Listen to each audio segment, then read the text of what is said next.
Right, so in it goes with the rest of it. We'll give it a little bit of a stir around.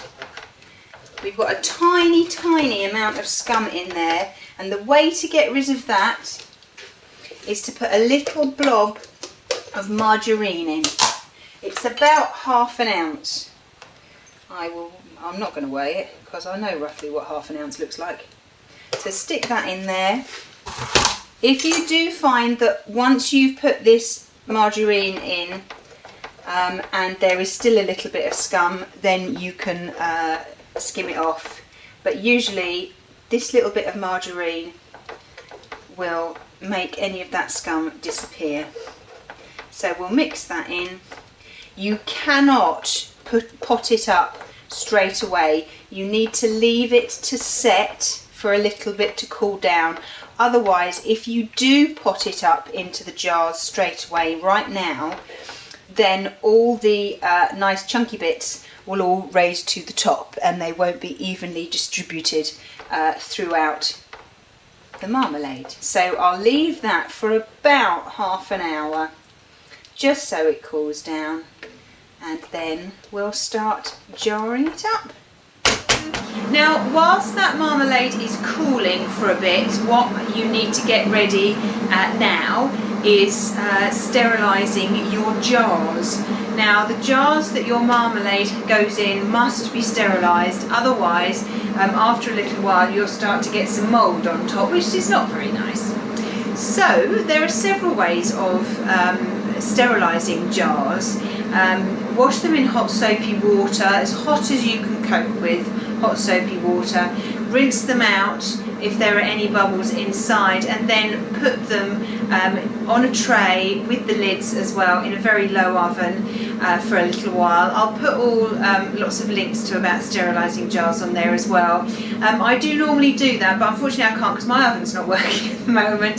So I'm doing it a slightly different way, which I've always found has been very useful as well. In the background you can most probably hear a noise, and that's my kettle boiling.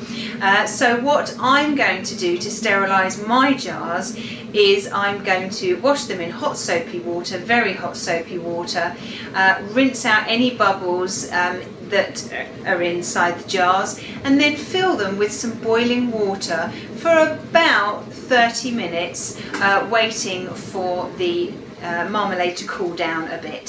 So I'll just show you how to do that. Right, so make sure that once you've washed them in the hot soapy water and rinsed out any bubbles that are inside, do not touch the inside of the jar at the moment, okay? And also be careful about touching the inside of the lid as well. The least germs you can get in those bits at the moment, the better. So this is a clean tea towel. Make sure it's a clean tea towel. You haven't used it to even wipe up a little spill of water. Okay, so the kettle's boiled. So all I'm going to do is I'm going to fill each jar right to the very, very top. Another reason for having the tea towel, if you do overspill a little bit of water, it doesn't matter because the tea towel will get to it. Now once you've filled up as many, I'll just do 3 for the time being and then I'll do the other ones. Once you've filled them up, then very carefully take the lid and screw it on as tightly as you can. Be warned, this jar will now get very, very hot. Okay, so just be careful of that.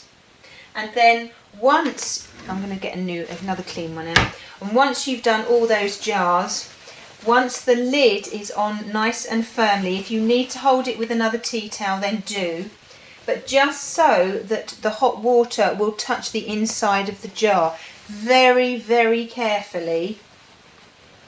And this is another reason you need one of a tea towel, just to give it a quick turn upside down. Okay, no water should come out. If you have Kilner jars, then they do tend to, so don't do it with a Kilner jar. You just turn it up like that. Okay, and then we'll leave these, as I say, for ½ an hour. If you can do it for a little bit longer, then do. but this is just a very quick way. Wouldn't normally sterilise my jars like this, but just because my oven is not working at the moment, this is the way I will be doing it. Right, now they've been resting, they've been sorting themselves out, sterilising themselves for a good half an hour now. So I'll just show you one. I've emptied the water out, mine because the glass is very hot, and make sure that you don't touch the inside, or you don't touch the inside of the lid as well. Now this is a funnel. If you're very careful, you can just spoon the marmalade straight into the pot.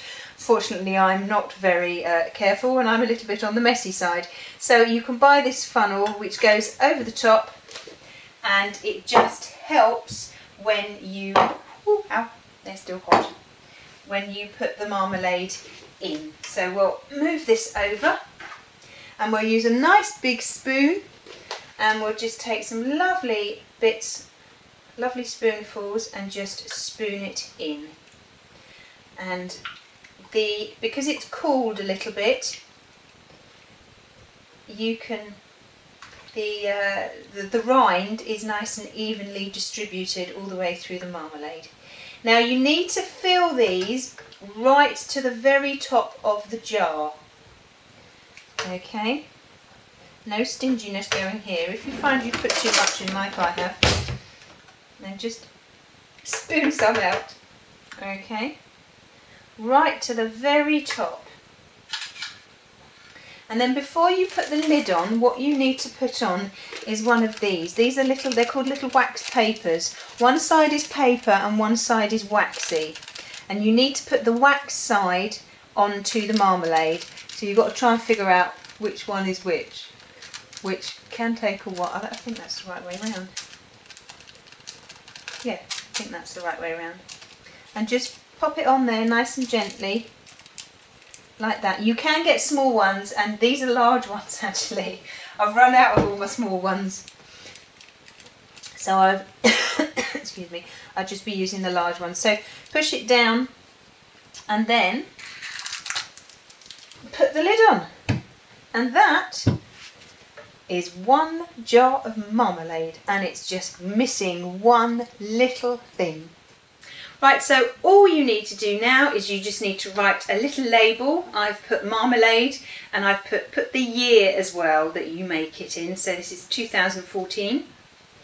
And when the jam is nice, or the marmalade is nice and dry, and nice and cold, this is still a little bit warm, but I'll show it to you anyway. Then you just very carefully stick it on. There we go. And that is your jar of Seville orange marmalade. And I'll carry on doing all the rest. It says it makes about £6 worth of jam, but I've done 6 jars just to see. But it's usually about 5 or 6 normal size jars. Depends on the size of your jars. So there we go. Well, I hope you give that a go, because it's lovely. The taste of homemade Seville orange marmalade doesn't compare with anything else, and it's absolutely wonderful. I hope you found that useful, and I will see you again soon. Bye bye.